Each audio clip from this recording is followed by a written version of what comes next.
ces prises de position qui peuvent être qualifiées comme maladroites et partiales, ils ont pas seulement fait des dégâts sur des relations entre les deux pays, mais aussi, je crois qu'ils ont contredit la position qui a été exprimée à maintes reprises par les différents responsables et par le gouvernement français pendant toutes ces années, en disant que voilà, la France reconnaît sans condition l'intégrité territoriale et l'indépendance et la souveraineté de l'Azerbaïdjan. Donc, et c'était exactement la position qui a été exprimée lors de cette guerre de 44 jours par le président Macron. Donc, et je crois que c'est la base principale sur laquelle il faut qu'on essaie maintenant de continuer de travailler ensemble et de faire en sorte que tous les membres de la communauté internationale, y compris les pays médiateurs, s'adaptent aux nouvelles réalités géopolitiques de la période d'après-guerre. Et ici, il faut absolument souligner que l'Azerbaïdjan attache une grande importance à la construction réelle de la paix et de la stabilité dans cette région du Caucase du Sud,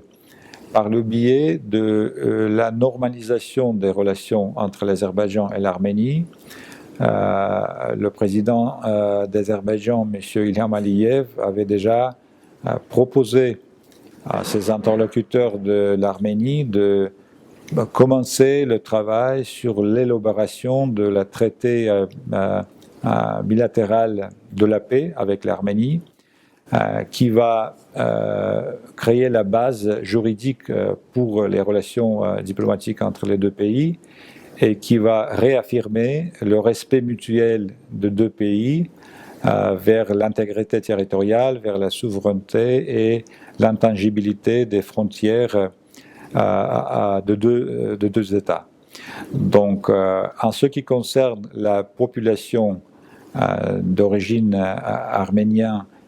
qui continue à vivre dans les territoires d'Azerbaïdjan où actuellement se sont installées des forces de la maintien de la paix de la Russie, l'Azerbaïdjan a tous les moyens et toute la volonté politique pour faire en sorte que cette partie de population de l'Azerbaïdjan, et on les considère comme nos citoyens, puisse être réintégrée dans la vie quotidienne, la vie normale de l'Azerbaïdjan, dans le cadre juridique, politique, économique et social de notre pays, sachant que il y a quand même une histoire de coexistence pacifique et harmonieuse entre les Azerbaïdjanais et les Arméniens pendant l'époque soviétique, mais même avant, et je crois que c'est aussi le cas aujourd'hui dans d'autres parties de l'Azerbaïdjan. Par exemple, dans la ville de Bakou, il y a dizaines de milliers de personnes, des citoyens d'Azerbaïdjan d'origine arménienne, mais aussi il y a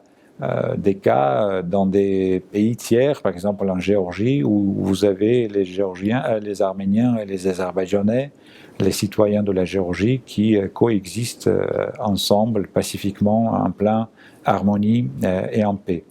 Voilà, donc c'est ça notre message. C'est pas quelque chose qu'on considère comme un zero-sum game, c'est plutôt un gagnant-gagnant qu'on voudrait insister en tant que scénario pour l'avenir de cette région. Et bien sûr qu'il y a des mesures concrètes qui sont mises en place ces jours pour faire avancer cette approche de l'Azerbaïdjan, y compris nos efforts communs dans le cadre des groupes de travail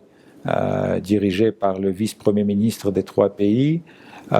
donc la Russie, l'Azerbaïdjan et l'Arménie, pour rouvrir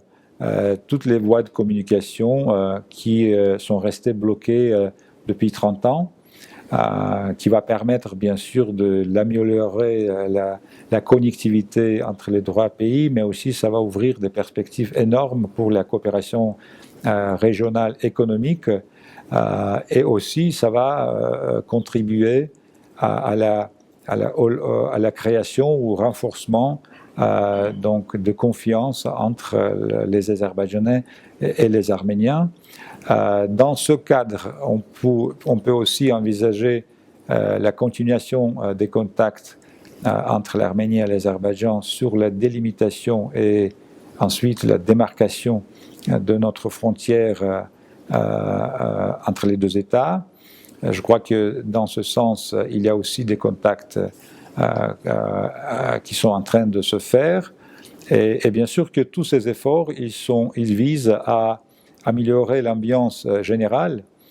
qui peut nous permettre d'arriver aux résultats concrets. En ce qui concerne les gestes de la part de l'Azerbaïdjan, bien sûr qu'on comprend très bien qu'il faut quand même essayer par des petites choses qui sont faisables, sachant que la guerre vient de se terminer, donc disons les plaies sont encore fraîches, mais en même temps je crois qu'il y a cette volonté du côté de l'Azerbaïdjan de démontrer sa disponibilité pour améliorer les relations avec l'Arménie. Par exemple, je peux vous citer le fait que l'Azerbaïdjan a donné son accord pour que son infrastructure de transportation des ressources gazières puisse être utilisée par la Russie pour amener le gaz